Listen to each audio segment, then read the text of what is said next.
I'm Marshall Shannon with Ministry Design Training. The tutorial webinar today is on renovation, and I provided two different documents for you so to help you and to support the webinar video on renovation.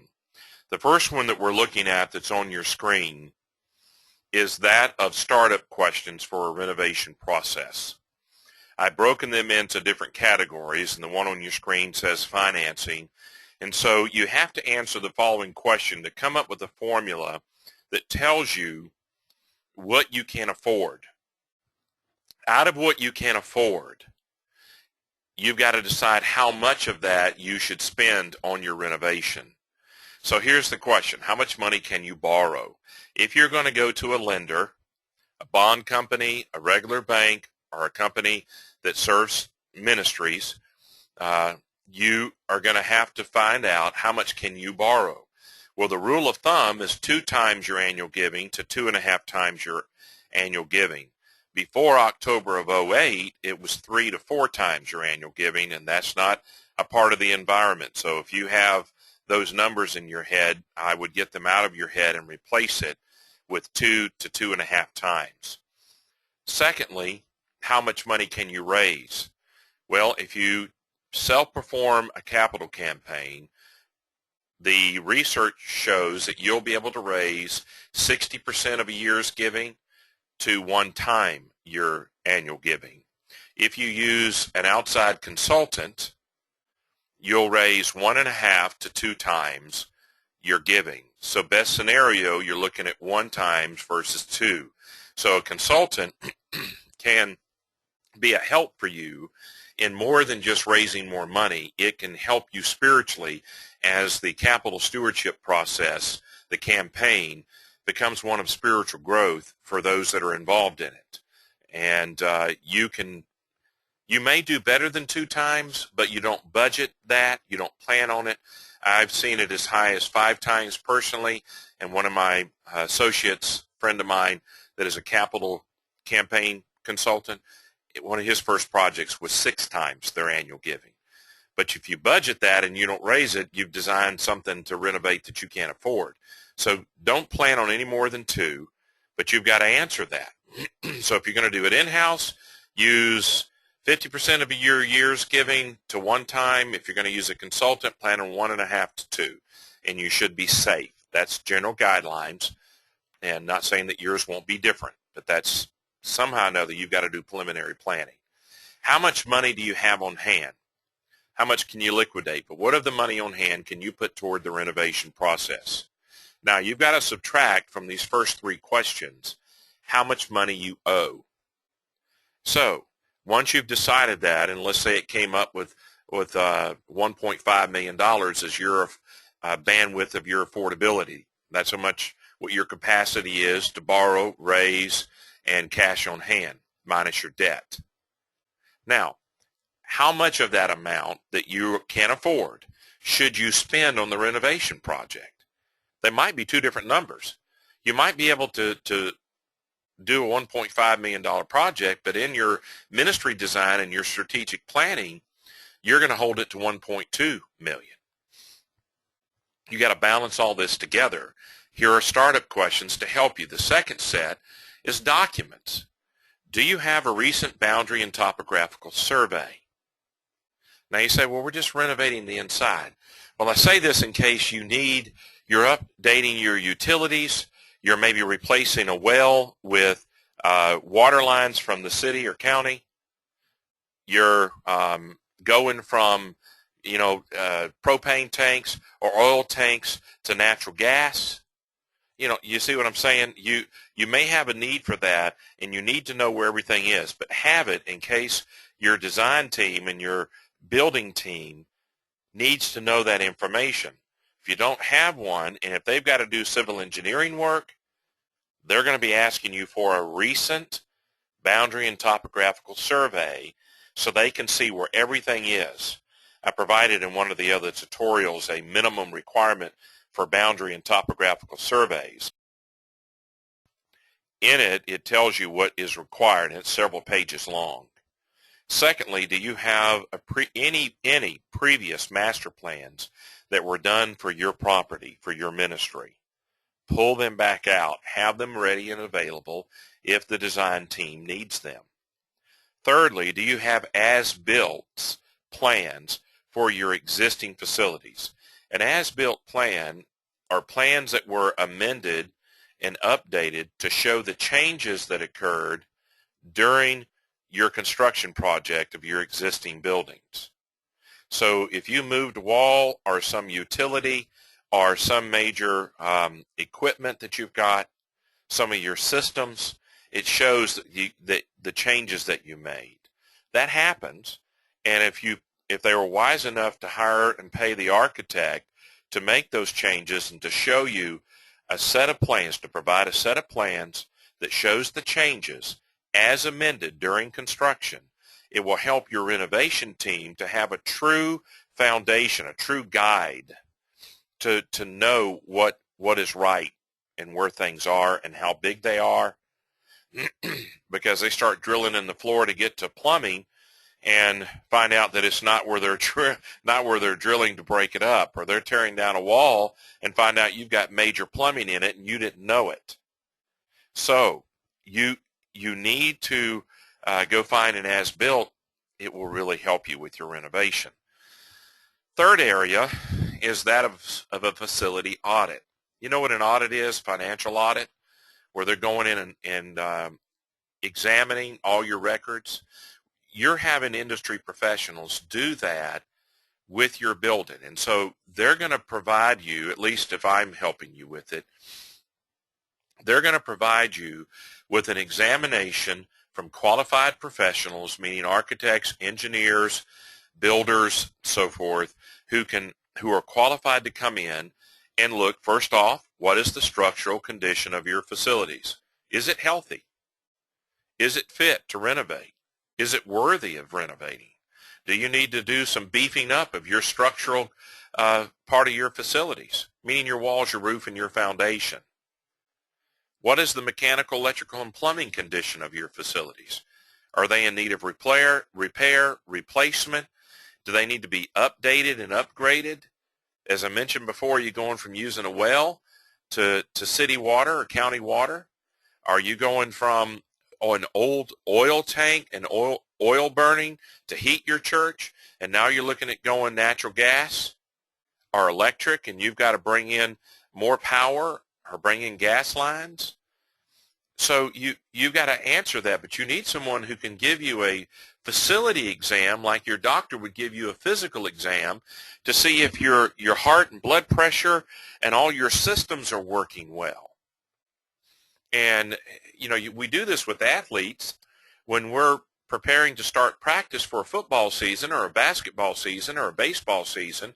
We'll give them a physical exam to make certain that they're healthy enough and fit enough to go through the requirements of hard practices and then ball games. Your buildings need the same exam. What is the condition of the roof, windows, doors, and exterior finishes? What about your interior walls and ceilings in your FF&Es inside, furniture, fixtures, and equipment? What about your sprinkler system, your alarm system, your information technology infrastructure? Will any of these require replacement during your renovation? If you look at the life expectancy and how long is that heat and air system supposed to last, and it's been there 15 years and the life expectancy is 13 years, you're going to need to replace it. If it's 17 years, you're going to wait 2 more years or try and stretch it to 20 years? You've got to make a decision there about what to do with what God has entrusted you with. So what repairs need to be made to any of these things above? What needs to be replaced? What's the life expectancy of them? How will you decide what to replace during renovation instead of waiting? Would it be advisable to hire a professional firm to audit your facilities before moving ahead to renovate? Let's say that you decided to go and to do a more depth renovation, and you don't have your facilities examined to see the condition thereof, and you end up getting into it and it's 50% more money or 20% more money than you had planned, than you had raised, borrowed, and saved. Well, wouldn't you have done better to have fully used the resources available to you and spent some money on the front end to have examined your facility with professionals who were qualified to do so? Do you have any signs of mold, asbestos, and lead that must be addressed during renovation? If you see these things, or your building inspectors from the local government see these things, they're going to put a halt to things and make certain that you abate them, that you fix them and repair them and have it tested and examined, because you can't just leave this stuff alone in our country. The next item is the budgeting item. And what are the preliminary cost estimates for your renovation project? You can get some ballpark numbers about the cost of it. What money will you need up front to begin the process? If you use a system, as I have taught in other tutorials and webinar videos, a friend of mine, Guy Altizer, used it at his church. He's now retired as a pastor. But he took 5-year forecast, divided a projected monthly mortgage payment into 5 parts. Let's say it's $10,000, and every year he raised the monthly general fund by $2,000, or 1/5 of $10,000 projected mortgage payment, and increased it, and every year he added another $2,000. It did 2 things for them. It preconditioned the congregation to accept the challenge of the cost of a new building or a renovation, and it served as an automated savings account for the renovation project or the new construction project, or the blending of those two together, where you're going to have upfront costs for the architect, engineers, interior designers, the audit that we've talked about, facility audit, and any number of other industry professionals that you're going to have to hire for design and bring people in to do consulting and examination. Well, that's going to take money, and you've got to get that budgeted and have that money in hand. Then if you're going to borrow money, you're going to have the cost of paying the interest in hand before you start the renovation. That's a normal requirement by a banker. So what would it cost to build new instead of renovating your existing facility? What would you do with your existing facilities if you decide to build new again? What I'm doing here is helping you to determine the renovation versus new, or blending those two together. What is the right choice for you? And you've got to come up with your own decision paradigm to work off of, your own framework. If you build new, will your existing facilities require much work? So you've got to balance this together. Is renovation a good investment? Or are there limitations to your property and facilities or the codes that would make it a weaker choice? Will the cost be so cost prohibitive? Because sometimes renovation can be 50% to 100% more money than building new. It depends on the level of renovation you're doing and your situation. Now, let's move to the planning. There's a lot of questions in the planning stage. Have your team address these questions. Is your congregation ready to build? Not just healthy, where you're absent, the absence of disease, but fit, in shape. You're going to be under a lot of pressure during a renovation project. You, your committees, your church, your staff is going to be under pressure. Are they ready? Is there harmony and unity? Is there agreement, congruence with the heart of the people, attunement? Is there alignment of your ministry together? Is this a good fit for your church? Is it time? So, are they fit? Are they ready to build?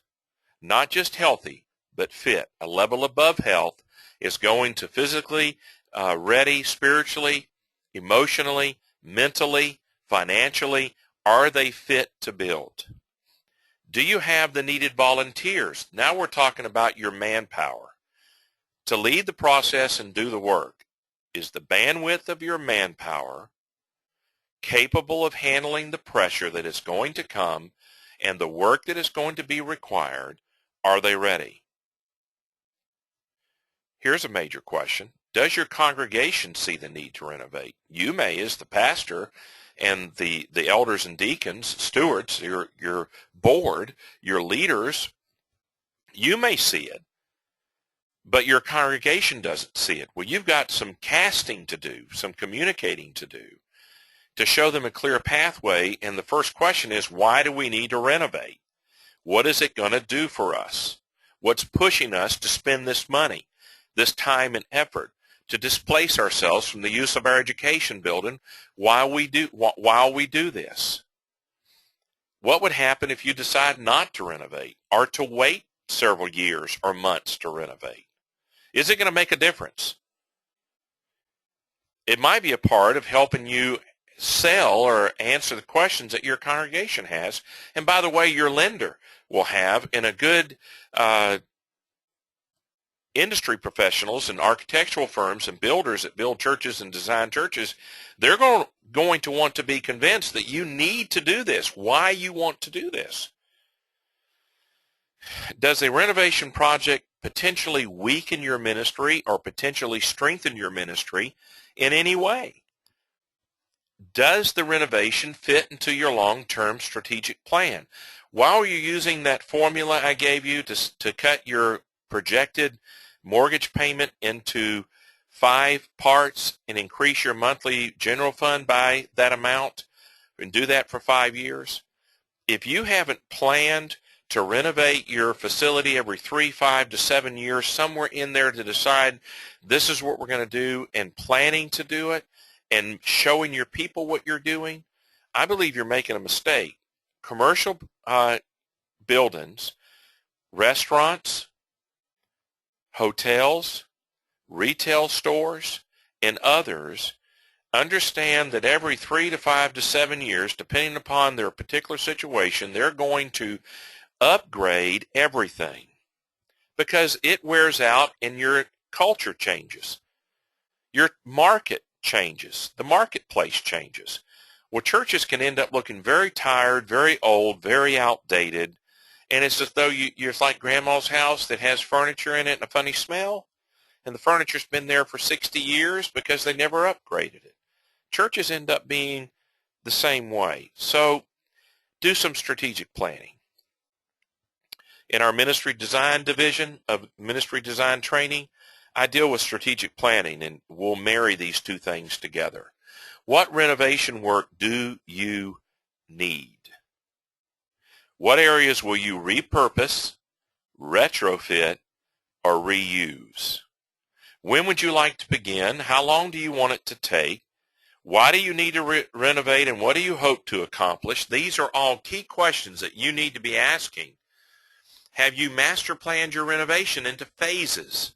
You might renovate the worship area first, and then maybe your lobby and foyer and third place and gathering areas second, maybe your parking and campus and new ball fields and repaving and re-landscaping third, and then maybe your educational facility fourth, and then to your recreation and your gym or your family life center fifth, and on you go.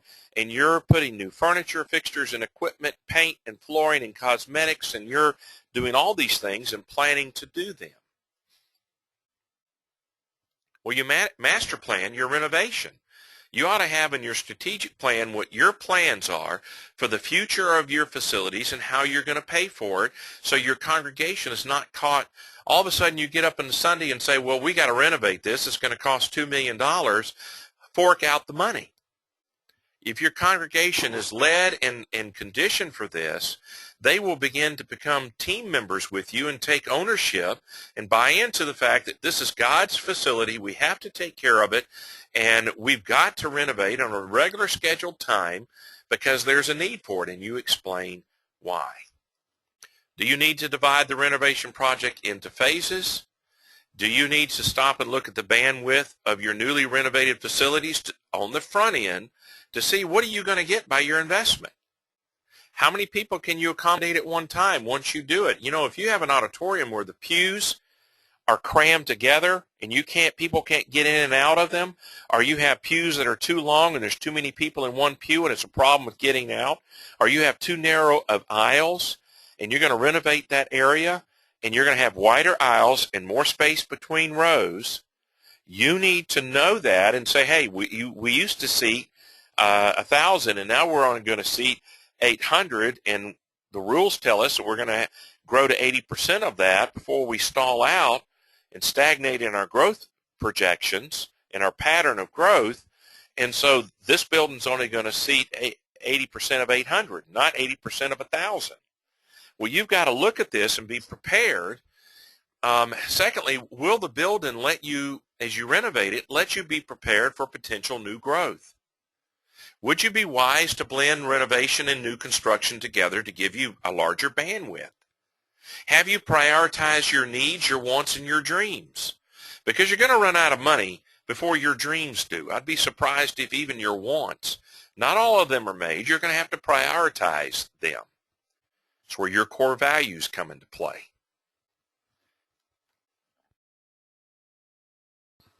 Can your wallet afford your wish list?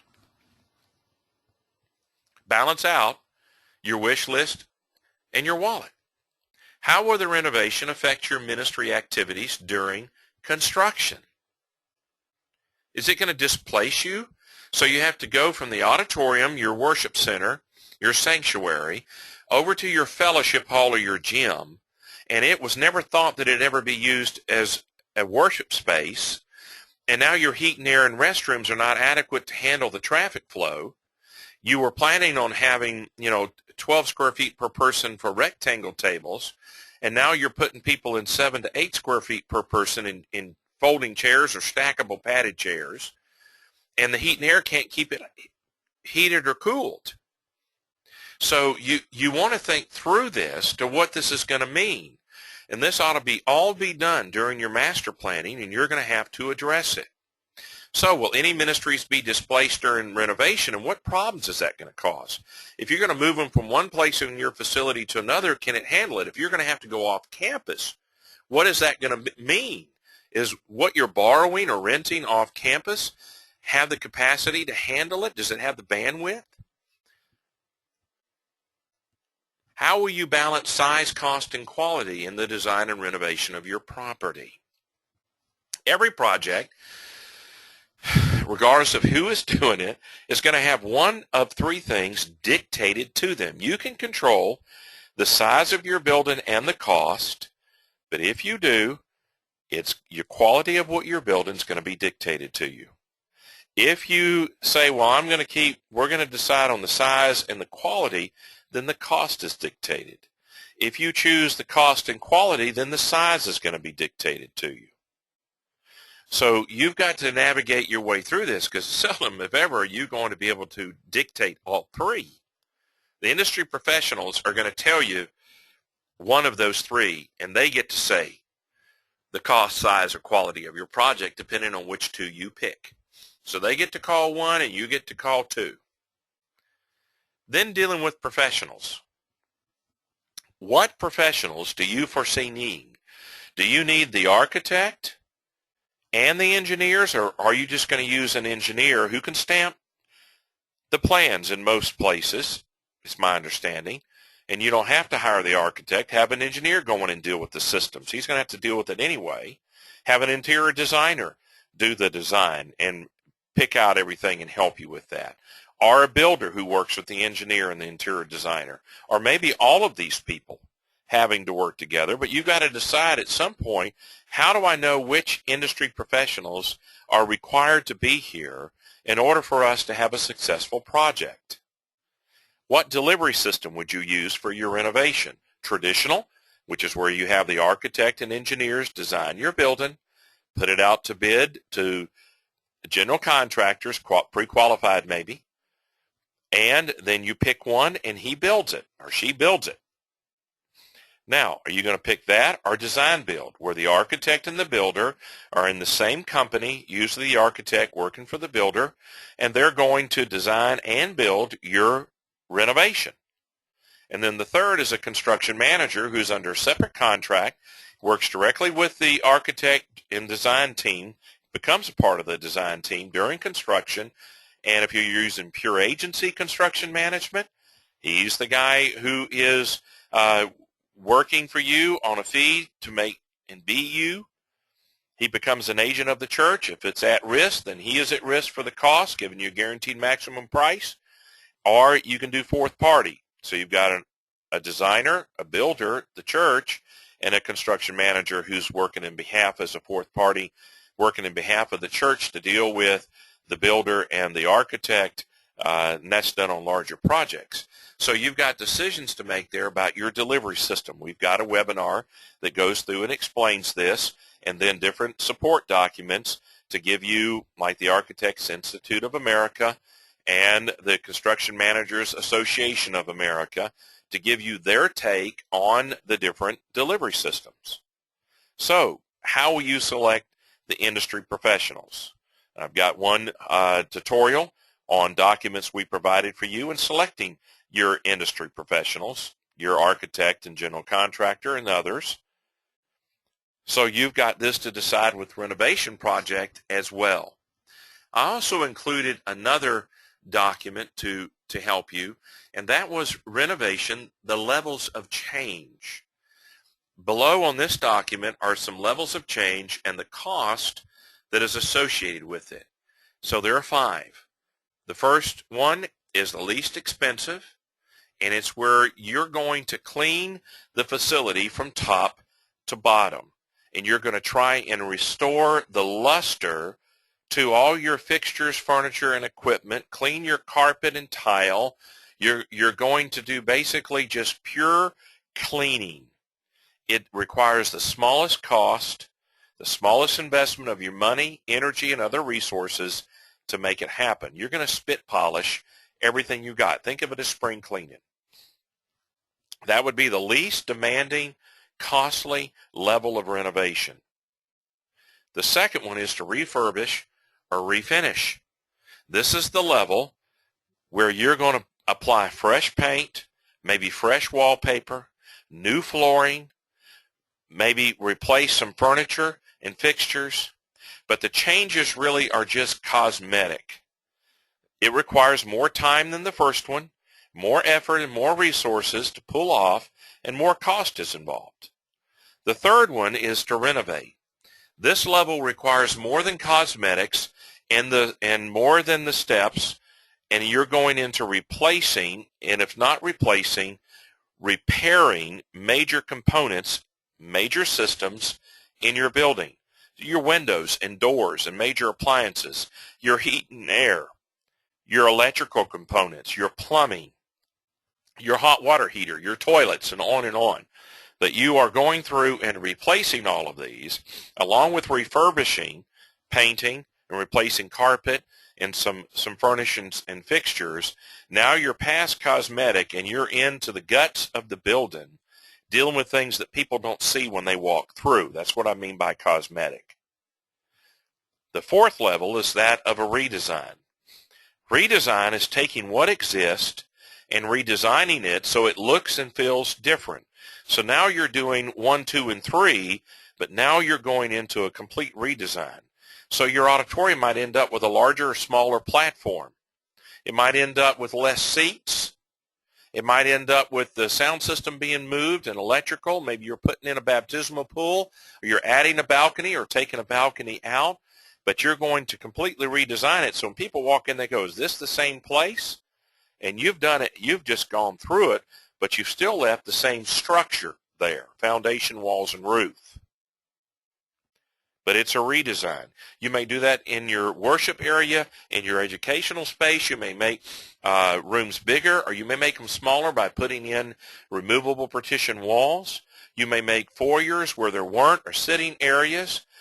You may redesign how your education is done in your function, in your formula for success, in your ministry design. And now you're bringing the building to accommodate how you function as a church.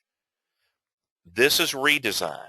It is a much more costly in time, energy, and other resources and money than 3, 2, or 1 that's listed here on the sheet for you. Think of Yard Crashers or House Crashers on HGTV or DIY. And if you watch those, you'll see these different levels that they are doing on a project in the person's yard, a family's yard, or in their house. We'll take that same scenario and run it into your facilities and plan and schedule in your strategic planning to do all 5 of these levels at some point. Because if you stay long enough, you may have to do number 5. And number 5 is the most painful and the most time-consuming and cost you the most money. And it's the most extensive level of renovation, and that is to exchange the old for the new. You move or demolish the existing facility and replace it with a new one. Now, you may use the same foundation or part of the same foundation, or you may just completely replace everything. You dig it up, you reset everything, you redesign the building, and you build a new building in the place of the old one. It's the most expensive change you will ever make on your property. So as you look at this and you're thinking about setting up a projected timeline for renovating your property, what is it going to cost? How is it going to affect your ministry? Will your people see the need? What professionals will you need to bring in? At what level will you have to approach each part of your facility? Who has to be involved in it in your church and industry professionals? These and other questions you're going to have to address. And if you have existing facilities and you hope to build again at some point, you're going to have to balance together the old and the new and determine in aesthetics and a bunch of other ways what you're going to do with your existing facilities. Well, I'm Marshall Shannon with Ministry Design Training. This is a tutorial dealing with renovation. If you have a question from this or any of the other tutorials or our webinar videos, I'd like you to use the comment section at the bottom of your screen and give me your questions, and I'll answer them directly back to you. And then once a week or every other week, we're going to provide a live GoToMeeting webinar where you can submit your questions and talk with me, and I'll be able to talk back with you. We'll keep those questions and those live webinars, we'll record them and create a regular questions that are asked, frequently asked questions, and the answers to them, both in writing and with the videos, to help you apply what you're learning to your particular situation. Well, again, I'm Marshall Shannon with Ministry Design Concepts, and this is Ministry Design Training, and we trust that this has been a helpful time for you in your ministry. Lord bless you as you move ahead.